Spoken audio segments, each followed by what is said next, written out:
Hello বন্ধুরা, কেমন আছো তোমরা সবাই? জানো তো বন্ধুরা, আমি সকাল থেকে এই মুহূর্তটার জন্য অপেক্ষা করি কখন তোমাদের সঙ্গে একটু গল্প করব। আজকে তো সানডে, আমি বসে পড়েছি লাঞ্চ করতে সানডে স্পেশাল মেনু নিয়ে। দেখো আজকে আমার মেনুতে কি কি রয়েছে। আমার মেনুতে রয়েছে গরম গরম পোলাও, পোলাওটা নিয়ে নিলাম। আর এরপর রয়েছে গার্লিক প্রন, গার্লিক প্রনটাও নিয়ে নিচ্ছি। তারপরে রয়েছে চিকেন ভর্তা, চিকেন ভর্তাটাও নিয়ে নিচ্ছি।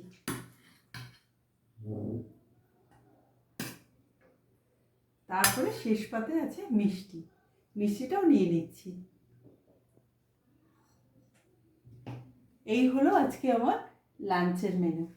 তো আমার লাঞ্চের মেনু কেমন লাগলো তোমাদের, তোমরা কমেন্ট করে জানিও। আর আমাকে তোমরা বন্ধু মনে করলে সাবস্ক্রাইব করে পাশে থেকো বন্ধুরা। আর তোমাদের একটা সাবস্ক্রাইব আমার কাছে অনেক মূল্যবান। কালকে আবার নতুন ভিডিওতে তোমাদের সাথে দেখা হবে। আজকে তোমরা সবাই খুব ভালো থেকো। আজকে আসি, টাটা সবাইকে, সবাইকে শুভ দুপুরের শুভেচ্ছা জানাচ্ছি।